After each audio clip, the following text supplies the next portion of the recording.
Welcome to this WikiLeaks press conference, live from the Ecuadorian Embassy in London on Monday the 9th of January. Tweet your questions with hashtag @AskWL. We will be beginning in a few minutes.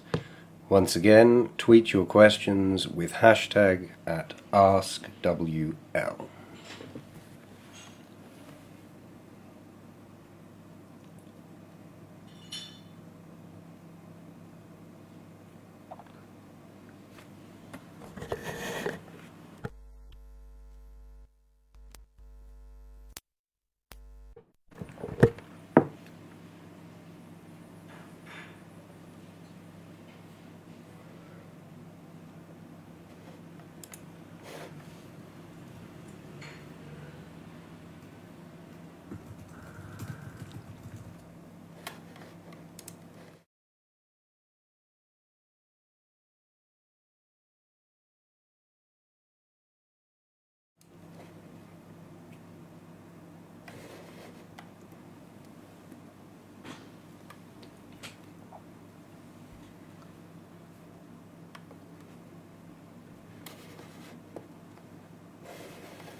This is an audio test for the WikiLeaks press conference. If you can hear this audio stream, please tweet loud and clear.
Welcome to this WikiLeaks press conference, live from the Ecuadorian Embassy in London on Monday the 9th of January. Answering questions today will be Julian Assange, founder and editor-in-chief of WikiLeaks. Again, tweet your questions with hashtag at AskWL. The press conference is scheduled to last for approximately 1 hour, and obviously we will try and get through as many questions as we can. Mr. Assange will be with you in about a minute.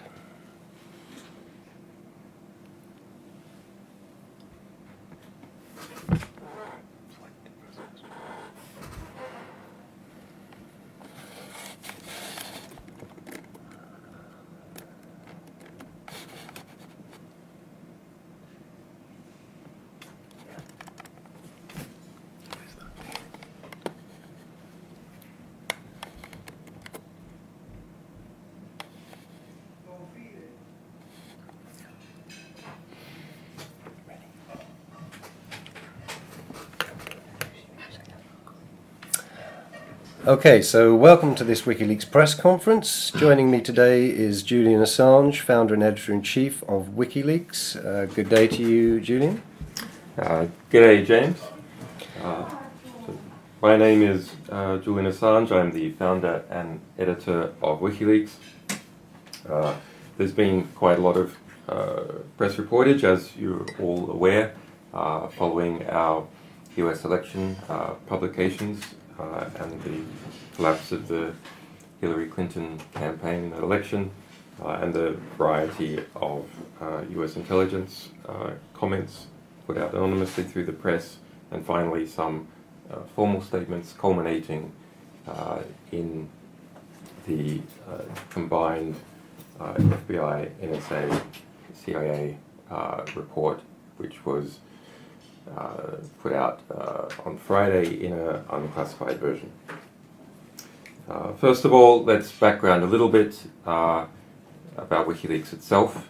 I founded WikiLeaks 10 years ago. WikiLeaks specializes in obtaining and publishing and analyzing documents of historical, political, or ethical significance, preserving them before the public. We also fight to be able to continue on in our work by promoting freedom of the press more generally, and the rights of whistleblowers and sources. WikiLeaks is entirely funded by our readers and publication sales, and that has been the case for over 10 years, apart from the initial funding, which came from myself personally. So first of all, some general comments. We'll get on to questions very quickly, because I know that there's many reporters and members of the public who are deeply interested in this issue. I have read literally thousands of intelligence reports. WikiLeaks specializes in publishing a wide range of information, but that includes diplomatic and intelligence reports. The report, which was released on Friday, the principal author is the CIA, whose current head is John Brennan, is not an intelligence report. It does not have the structure of an intelligence report. It does not have the structure of a presidential daily brief. It is, frankly, quite embarrassing, I think, to the reputation of the US intelligence services to be putting out something that claims to be a report like that. This is a press release. It is clearly designed for political effect, and US intelligence services have been politicized by the Obama administration in the production of this report and a number of other statements. Now, that's unfortunately not surprising. We've seen that in the past many times, from the Gulf of Tonkin to the outrageous high confidence combined intelligence report, which stated falsely that there were weapons of mass destruction in Iraq, and that was the need to go to war with Iraq. So I want to go through, just very briefly, some of the unusual aspects of this report. So first of all, there's only about 5 pages of analysis out of the some over 20 pages in the report. The perhaps bulk of the words is a 2012 open source center analysis on RT, which has been appended. Now the Open Source Center was shut down. In my view, a mistake. But the Open Source Center it was a part of the CIA that simply read the news. That means and what people are saying on Twitter, open sources, not obtained from any secret information, and produce reports from that. So that is apparently designed to pad out the report. Now, if we look at the what I think is the clearest politicization of the report, it is those parts which reference Russian state intentions in relation to Donald Trump. No evidence of anything is presented anywhere in the report, but to me it seems that the critical question here is whether the allegation is that Russian intelligence services themselves, or people under their direction, hacked the Democratic National Party and John Podesta with the intent of favouring Donald Trump. Now, even if you accept that Russian intelligence services hacked Democratic Party institutions in the United States, and it is normal for the major intelligence services to hack each other's political parties, major political parties on a constant basis to gain intelligence. That includes France, Russia, Israel, China, and especially the United States.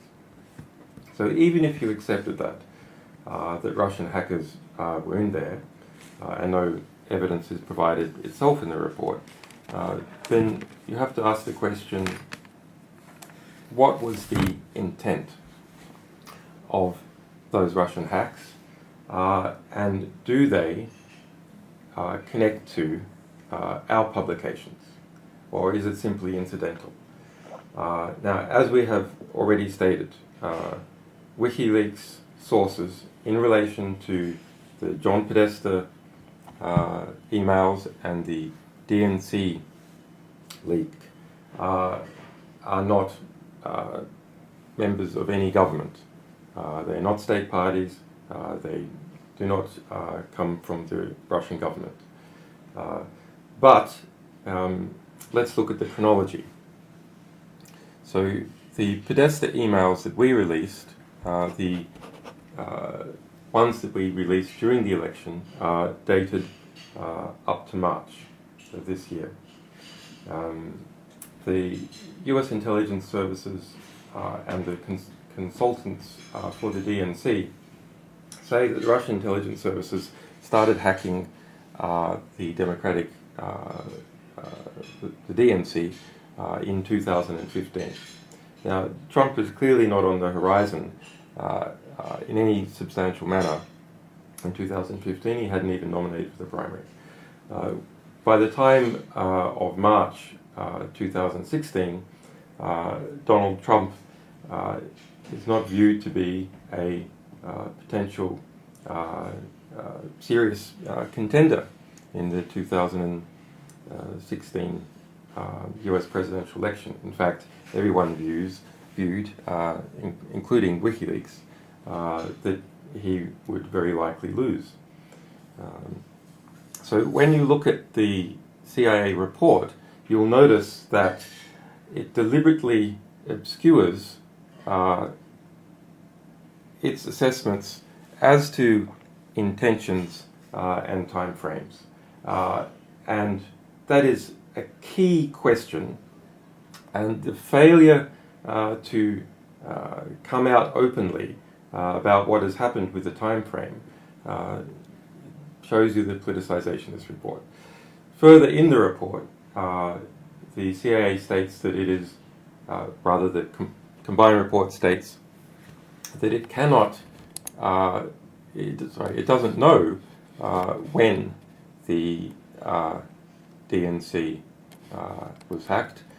James Clapper, the head of the DNI, who is in theory in charge of all 17 or 16 US intelligence agencies, the DNI itself being the 17th, has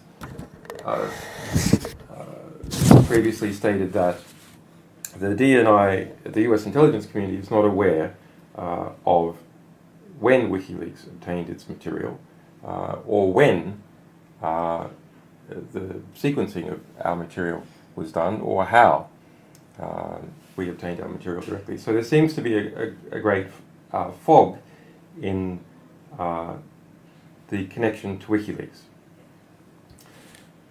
So let's look at some of the conflation going on. First, there was a clear political attempt in the US press to conflate our publications and alleged hacks of the DNC with attacks on the US voting system. That led to 53% of Democrats, according to polling, believing that the Russians had actually hacked the vote itself, the voting machines, or the vote counting system, and in that manner elected Donald Trump. Then there was another conflation, which is the publications in other media, such as The Hill, Politico, and on sites such as DC Leaks, with WikiLeaks publications. WikiLeaks publications are a separate story, entirely different material published by us, emails, and even the even in this report by the NSA, CIA, and FBI, making a finding, no surprise to us, that they were not able to determine any forgeries in WikiLeaks publications. So our record for accuracy over the last 10 years of perfect accuracy in our publications is preserved. In this case, the Podesta and DNC emails are authenticated not just by us, not just by a cryptographic system which we use called DKIM, but now also by the CIA, FBI, by the CIA, FBI, NSA, and ODNI. And so one might reflect back to when the election was on, and also slightly afterwards, when Donna Brazil, now the chair of the DNC, falsely stated that our publications were fake, which exposed her corruptly feeding debate questions to Hillary Clinton. It shows that the vice presidential candidate for Hillary Clinton himself lied when he said that WikiLeaks publications about him were falsified. They were not. And similarly for another number of other Democratic Party officials and strategists and spokespeople, those people were lying to the public when they said that there were any forgeries in our publications. And now I think we might go to the first question.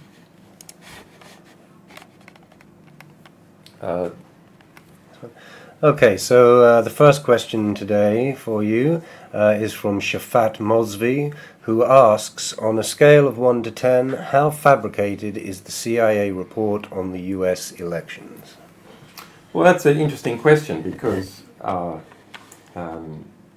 would say that most of this so-called intelligence report is not even fabricated. That is, it doesn't even make assertions, for the most part, that rise to the level of fabrications, because they're not evidence, or it uses speculative terms and admits its own speculation. And it engages in sneaky conflations. For example, there's reportage in the New York Times from US officials saying that they say that our materials came from a hacking group, not a state, but a hacking group, then saying that this hacking group was somehow endorsed in some manner by the Russian intelligence services. But you see words in this CIA report like relayed or approving of relaying, creating quite a vague description of what may have happened with our publications. Now, if you want to ask this question, how good a report is it as an intelligence report out of 1 to 10, or how much evidentiary weight does it have? The evidentiary weight is literally zero. There is no evidence of any kind supplied. The closest thing that comes to that is open source reporting that some official in Russia speaking on TV said that they were happy that Hillary Clinton lost. But I mean, anyone can do that. Okay. Once again, you can submit your questions by hashtag @AskWL. We're moving on to our next question, which is from AJ Vincents, who's an online contributor to 5280 magazine, who asks, your whole premise has been that you don't know sources and therefore can't endanger them. But now you say that you don't know your source. How would you respond to that? We haven't said whether we know or don't know our sources. We have made one statement, which is that our sources in the US election-related matter are not a state party. WikiLeaks speaks about its sources, obviously, with incredible care. We have a perfect record in never having done anything to divulge our sources. And that's a record we want to keep. That's why sources across the world, including within the US government, trust WikiLeaks to protect them. Now, we have at various times where we felt it was safe to do so. Said that a source is say a military whistleblower, or that they have one property or another, but we are generally reluctant to get into any kind of discussion. This is the same policy that US intelligence takes with its sources, generally refusing to confirm or deny any property about its sources. But we think that in this case it does not sufficiently threaten our sources to make this very bland disclosure. Okay, Carol from CNN has submitted a question. Is WikiLeaks sure that the go-between didn't get the material from the Russian government, or a private cyber hacking group acting on orders by the Russian government or entities? Well, we can't play 20 questions with our sources, gradually narrowing down the ambit of who they are, when they are, what country they were in, etc. For the obvious reasons. Each piece of information you disclose about a source narrows the scope of any investigation. Okay. Again, you can submit questions by hashtag AskWL. Julian, there's been a lot of questions coming in. I just have to say that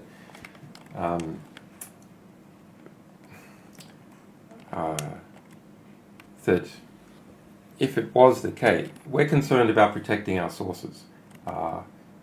Now, there's obviously, if our sources were, for example, a state, we would have a lot less concern in attempting to protect them. Okay. So moving on, Julian, there's a lot of questions coming in regarding proof of life. These are questions that keep coming up, and I think now would be a good time for you to respond to this issue.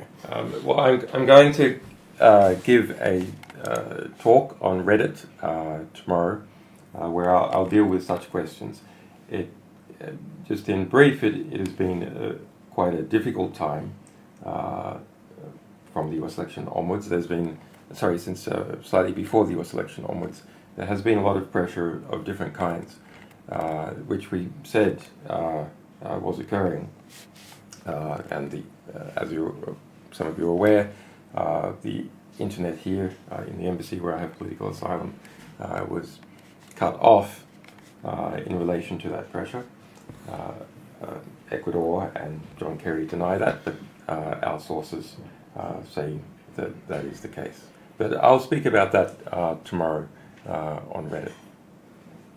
Okay, question now from PistCU. What is the most important thing we can do before Obama leaves office?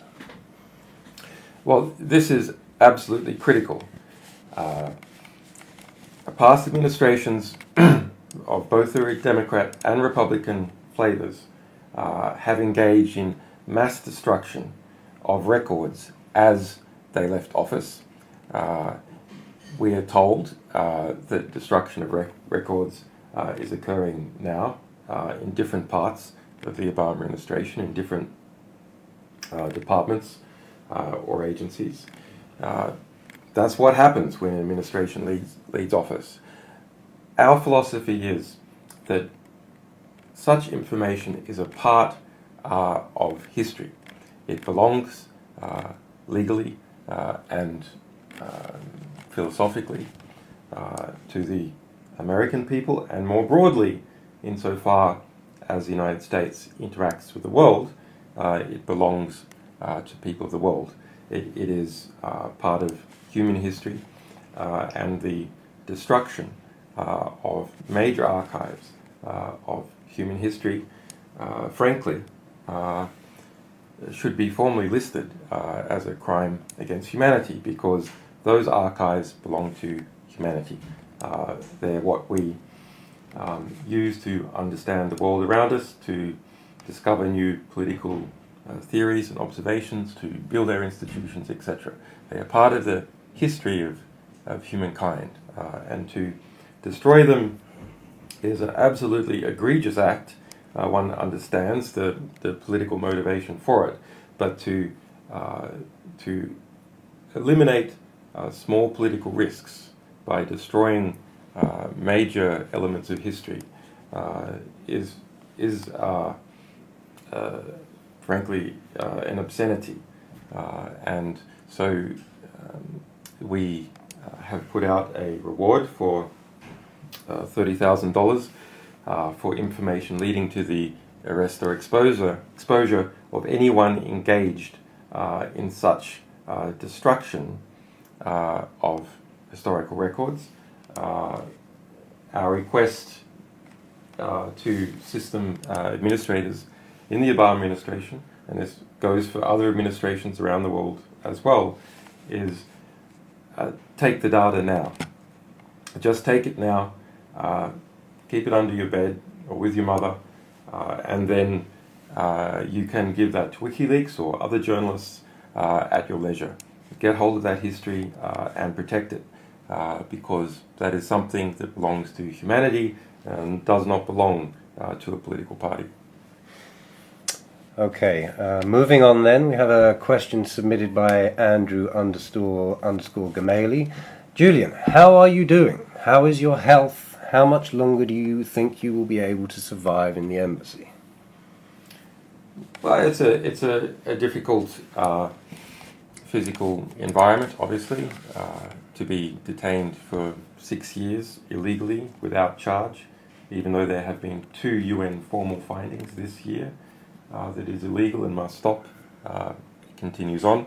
On the other hand, I am very committed to this work that I'm doing, so it gives me great energy to continue, and I'm sure that's true for all the rest of the WikiLeaks team.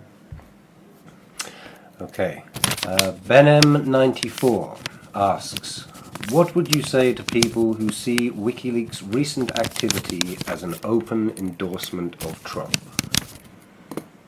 Look, before the US election, intentionally before November 8th, I put out an editorial on behalf of WikiLeaks and explaining exactly why we were doing what we were doing. So before one candidate or another won. Now, let's look at this from the position of WikiLeaks. We thought, just like everyone, based on the opinion polling, that Hillary Clinton was almost certain to win. In the end, it was this, apart from her qualities as a candidate, it was this opinion polling that was her undoing, because the presentation was that she was guaranteed to win, and as a result, cashed up funders only gave $1.2 billion formally to her campaign. If they had thought that it was line ball, that it was 50-50 odds of who was going to win, then they probably would have ponied up another $5 billion to make sure that she won. Now, let's look at this from the position of WikiLeaks. WikiLeaks specializes in opening government records and those of major corporations.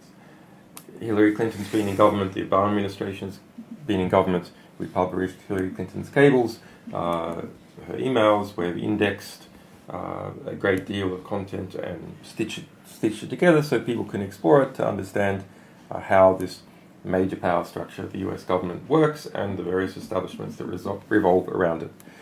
So as a result, we became domain experts on the State Department. We published more than 3 million State Department cables, and to a degree, Hillary Clinton itself. So we are trusted by people who understand the value of such materials to bring them to us, and we have strongly encouraged expanding our collection of materials that relate to the State Department and its personalities. Now, if we look at what was in WikiLeaks' interests in terms of an institution trying to deal with an array of threats against it, or what was in my personal interest as editor,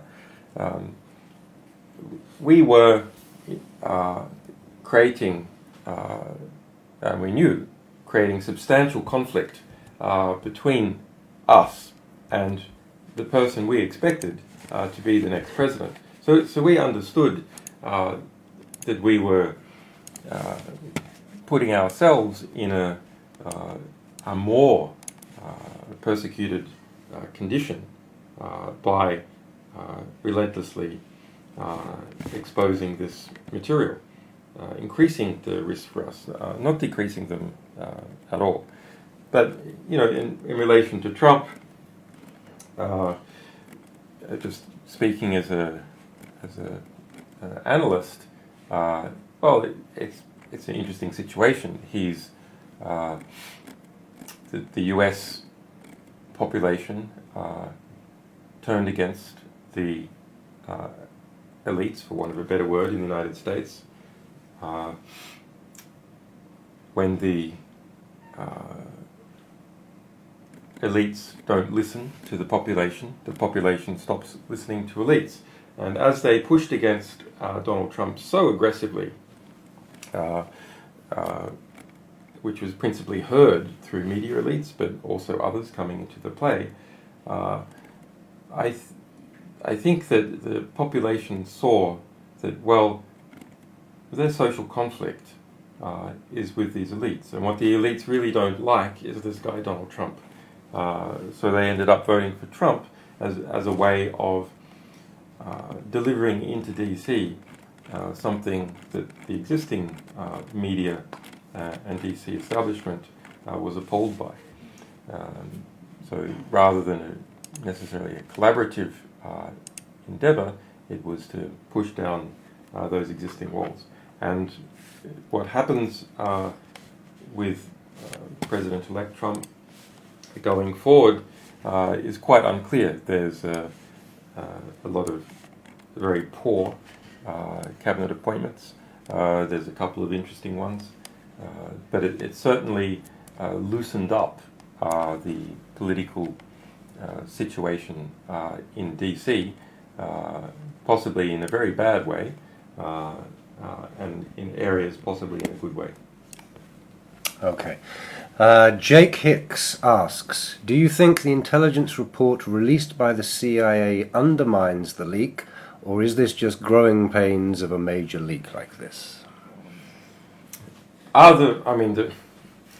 We like attention to our materials. So from our perspective, we have as a publisher, we're absolutely thrilled with this report because it has the FBI, NSA, CIA, and ODNI all coming into our camp, mutually endorsing what we've said all along, that, of course, with a WikiLeaks publication, you can rely on the fact that we have verified it in many different ways, and that it's accurate.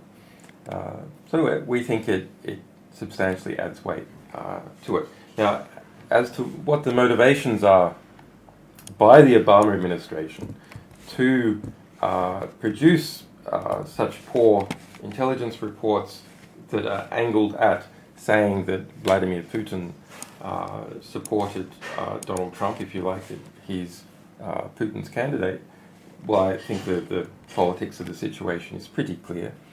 It's two factors. Number one, the reformation that should be happening right now in the Democratic Party structures, which normally does happen after an election, which is, well, hang on, this team lost the election. The structure lost the election. Why did it lose the election? Well, it's pretty obvious and was exposed by our materials. As a result of effectively rigging the primary, the Democratic Party didn't end up with the most competitive candidate. That's the whole purpose of a primary, is to select the most competitive candidate to go into battle with the other candidate. On the Republican side, there were 17 candidates. On the Democratic side, there were 3. Already, there had been a fixing of the entry structure within the Democratic Party that led to there only being 3 candidates in the first place. And then the campaign within the DNC to marginalize Bernie Sanders, including by engaging in black PR, formal instructions through the chain of command that we have published in our materials. So the Democratic Party ruling class are fighting like dogs to prevent the Democratic Party base kicking them all out. That's what normally would happen as a result of such an epic disaster. Secondarily, in order to undermine the legitimacy of the Donald Trump administration, which I can imagine the Democrats are going to try and shackle this to Donald Trump for a long time, saying that he is an illegitimate president. probably over the next 4 years. I mean, you can see that already in the election campaign itself, with the placing of the DNC servers next to the Watergate filing cabinet to somehow conflate our publications and Watergate. Look, even if you believed that hackers of some kind illicitly obtained the Podesta emails and the DNC emails that we published, even if you believed that, what are we talking about in terms of impact? Well, yes, WikiLeaks was the most discussed political topic throughout October and early November on Facebook and on Twitter, according to statistics coming out of those two companies. But what was discussed is the words of Hillary Clinton, John Podesta, and her team revealing unethical practices, corruption, hypocrisy, etc. So should the American people have been denied that true information? If that true information had an effect, it was because they read what the candidates, what Hillary Clinton's own words were and the words of her team, and they didn't like what they saw. Okay, now a question from Brian T. Simmons, who asks, Julian, is there a future for the FOIA in the present fake news attack on freedom of the press and speech? The Freedom of Information Act? Yes. Well, the Freedom of Information Act is a formalized leak system coming into play in the United States in the early 70s, in Australia by 75, not in the UK, interestingly, until about 7 years ago. Very important device. Unfortunately, the reality is the Freedom of Information Act is managed by government departments at the first instance. If you manage to get together enough money and time, then by courts at the second instance. And government departments work out ways of deviating the Freedom of Information Act over time. For example, in the United States, there has been a grand jury DOJ investigation against WikiLeaks, extremely serious, said to be of unprecedented scale and nature by the US government itself since early 2010. Now, there is a Hoover Dam of documents associated with that ongoing attempts to prosecute me and WikiLeaks that dozens of journalists have asked for. And that whole dam is being kept back under the basis that there is a claimed pending prosecution.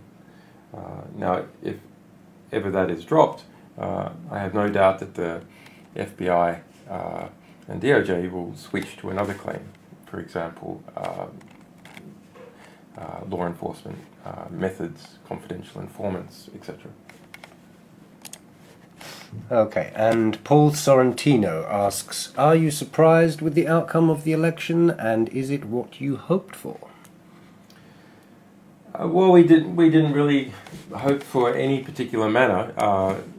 We can see on the one hand Hillary Clinton represented a consolidation of power in the existing ruling class of the United States, consolidation of the international, what are better words, neoliberal regime, an increase in conformism, creating a space which is harder for whistleblowers and publications like WikiLeaks to operate in. On the other hand, Donald Trump and some of the people around him very hostile towards WikiLeaks, making suggestions, for example, that Edward Snowden should be executed. So, you know, we have in the case of Donald Trump a destabilizing, in the positive and the negative sense, force which can throw up certain things, either very good or very bad. And in the case of Hillary Clinton, a consolidation of the existing regime. And that regime, under Hillary Clinton and Barack Obama, attempted to prosecute or prosecuted more journalistic sources and journalists under the Espionage Act than all previous presidencies combined. In fact, more than 3 times as many. Okay. And at Jazz Pineapple asks, how comes you guys don't tweet on international leaks anymore? It's become incredibly US-centric. No, it's more that the US press reports about the United States, and the European press also is interested in reporting about the United States. The United States, let's be frank here, is an empire with more than 700 military bases around the world, and as the world's second largest or largest economy, depending on how you measure it, is very interconnected. Hollywood films are the dominant cultural product, more than any other single cultural product. So people interested in the United States globally, and especially the United States. But within the United States and globally, people not so interested. For example, in our fantastic German leaks, which we released 60,000 pages about the German intelligence agency, the BND, just a few weeks ago, or our material on the Turkish energy minister, very widely reported in Turkey. In fact, arrest warrants were issued for 9 Turkish journalists, 5 of them imprisoned for reporting on that material, as well as attempted attacks against Red Hack, the alleged Marxist hacker group that is claimed to be the source for us of that material. Okay then. Liberal Love One asks, why don't you explain why it would be hard for Russia to hack the votes, explain the security, and how easy it would be to track them?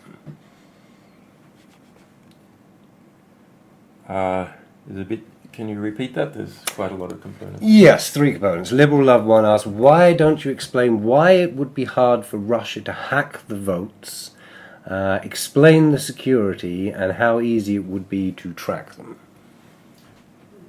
Okay, so there was quite a bit of false information published by the media during the election that suggesting or even claiming that the Russian state had hacked US vote counting systems. It's admitted, even in this report from Friday, by the 4 combined intelligence agencies, that such hacking on the vote counting infrastructure did not occur, and it's quite hard for that to occur in a system like the United States, where there's 52 states and they have many different procedures. But I will say that you can look at the work of, say, Alex Haldeman, who engaged in a bit of publicity attempts later on, but he's done serious work elsewhere. So has Rob Gongrup on the security of voting machines. And voting machines are not secure. In my view, in something like an election, in a competitive adversarial environment, one should not trust claims of security. So a voting machine company might say that they have secure voting machines, and experts at one time might examine those voting machines and agree. But how do you know what has happened over time? You need something that's quite simple and transparent, that the average person can see how ballots are being counted. Now, there can be mechanisms that are acceptable to have a combined system where you have hand-counted ballots and voting machines. Hand-counted ballots tend to stop systematic vote fraud, and voting machines tend to stop localized vote fraud. Okay. A random account asks, why is there more focus on those who exposed the deception and corruption of the DNC and Hillary Clinton instead of on the offenders? Well, there was some focus, there was some focus by, say, Fox and those who were supported Republicans during the election on what we exposed, although principally the good work was done by citizen journalists and people at Reddit, and then picked up by broader media. But it's now we're into a different phase. In this phase, there's a desire by those affiliated with the Clinton failure to try and do everything possible to distract from their culpability. You can see that, for example, in articles which reference try and claim that Bernie Sanders would have lost against Donald Trump as well. Okay. And Blueberry Center asks, is there any truth to the rumor that WikiLeaks had access to RNC data and chose not to leak? No, that's false. Absolutely false. Okay. Okay, so moving on here, just a reminder to all our listeners that you can submit questions by using the hashtag @AskWL. We are having a press conference here with Julian Assange, the founder and editor-in-chief of WikiLeaks. AJ Vincent, who we had a question for before, has come back, wants another question. What do you think about people in the US who once called for severe punishments for you, even the death penalty?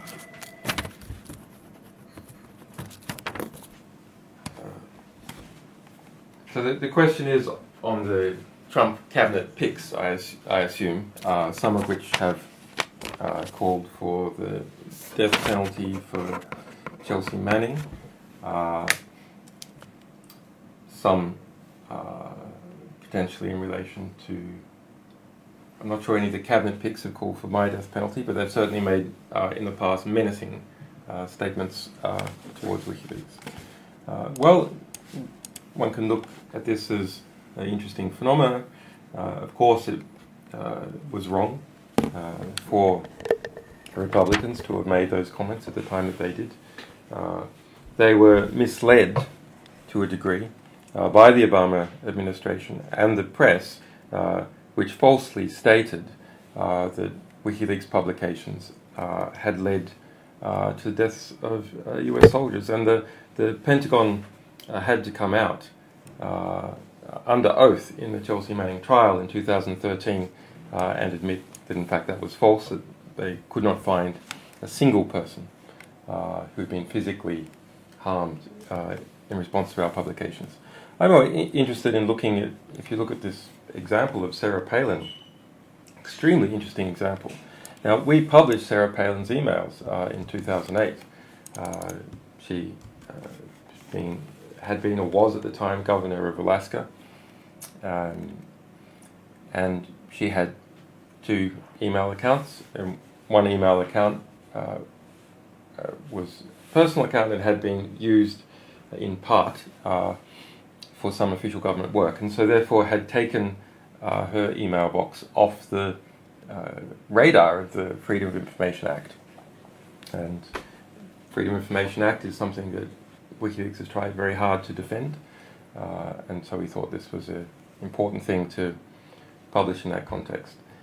She has come out quite bravely, I think, given the circumstances, and apologized for her statement saying that I should be hunted down like the Taliban, and suggested that people watch the Edward Snowden film.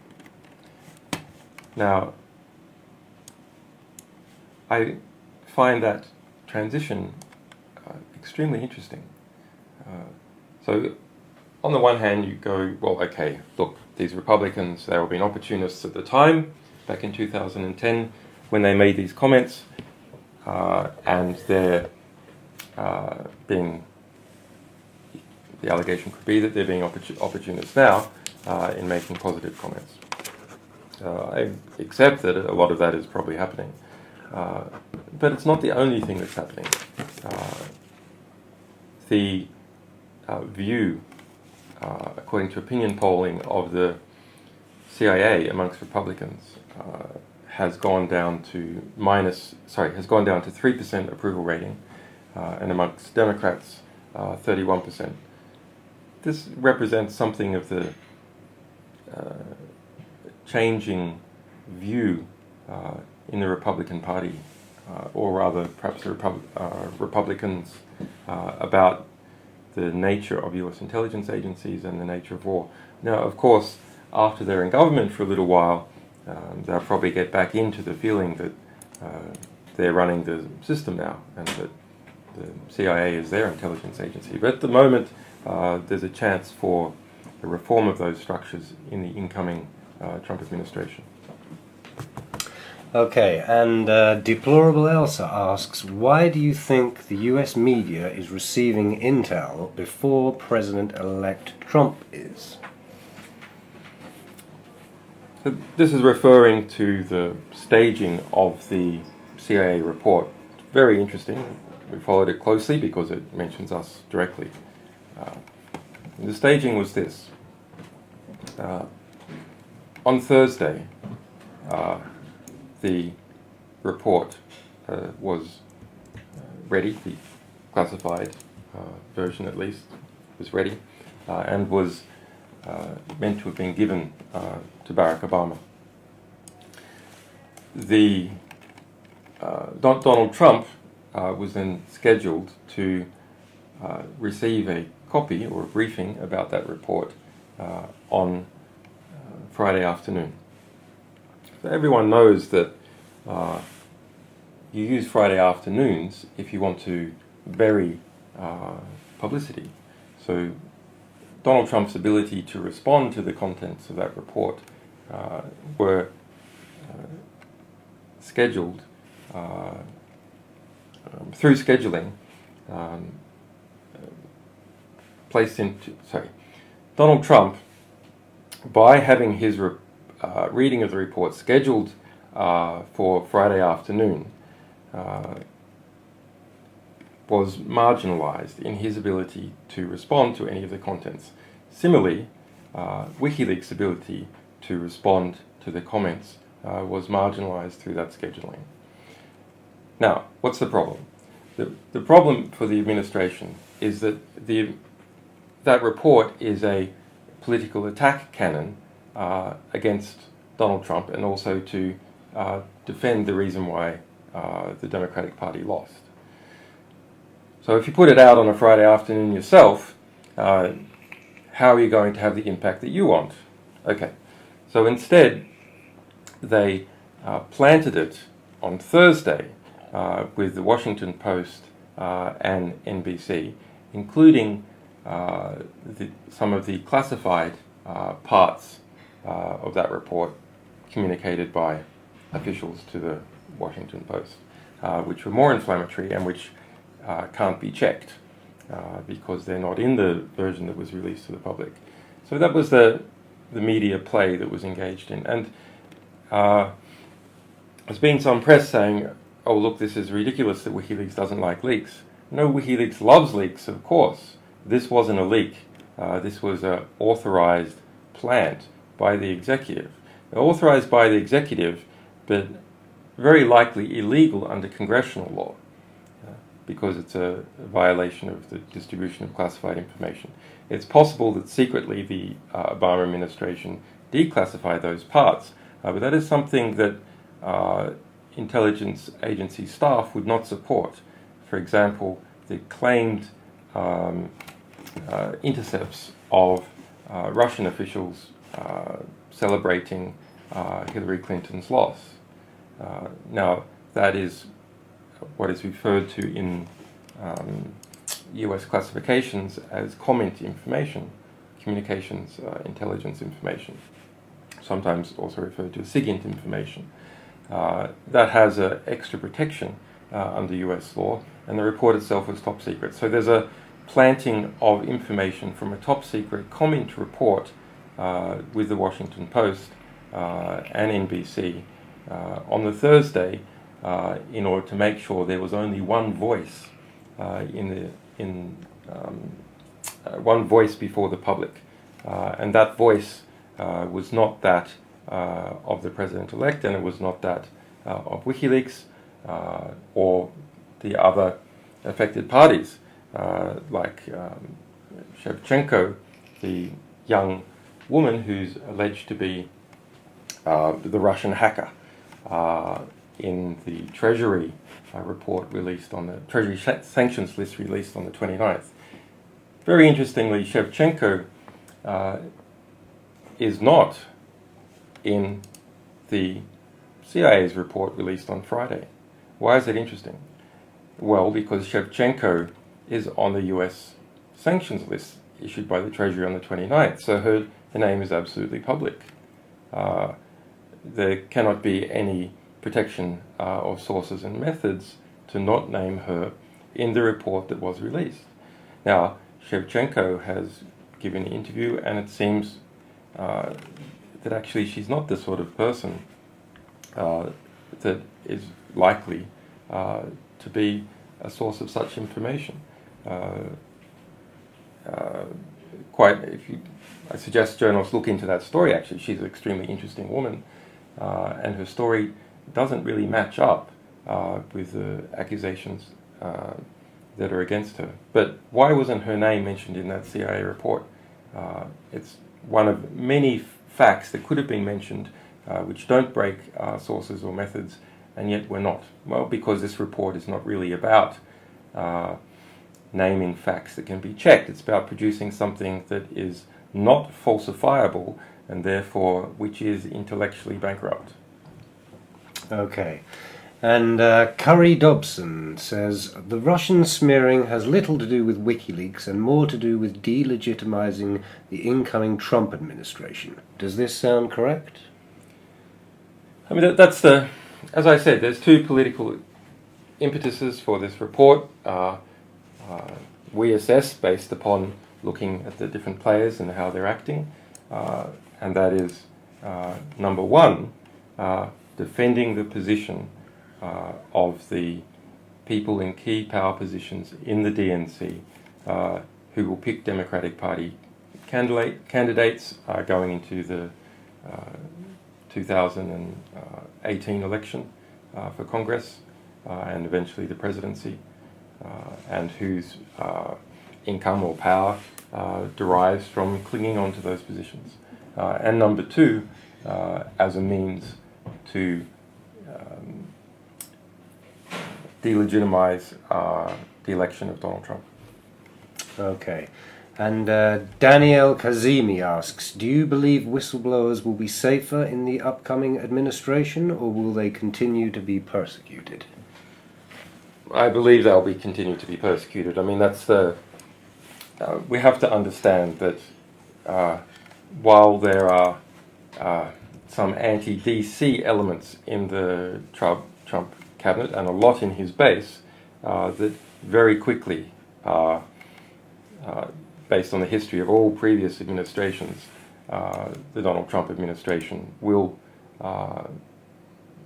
form its own establishment and enter into a power-sharing relationship with the existing powers in DC, and no system of authority likes those who undermine its authority, undermine its public presentation of having competence and authority before the public, and that's what whistleblowers do. Okay. And Baggleby asks, is there anything that can be done to get the UK government to act on the UN ruling of illegal detainment? So this refers to the February ruling in the UN that I am illegally detained and should be immediately released, and the reaffirmation of that ruling on the 29th of November, I believe. Yes, the reaffirmation of that ruling, where the UK appealed and lost. Well, it's a matter of there's a diplomatic cost for the UK and Sweden continuing to behave that way. Interestingly, the chair of the UN Working Group on Arbitrary Detention, the 5 jurists who oversee these cases where they're litigated before them, stated that the UK and the United States had sought to apply influence and pressure behind the scenes, outside of the formal legal process, to the members of that judicial panel. His name is Professor Mads Dennis. So if you search for him and Assange, you'll see that attempt by the US State Department to illicitly apply pressure to the United Nations as it was deciding a case, my case. Okay, so we are getting towards the very end of the press conference now. Julian, I think everyone would like to say thank you for answering questions today.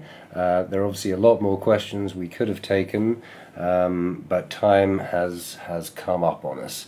So I'd like to thank you all very much, and I would like to thank Julian, and thank you very much for listening.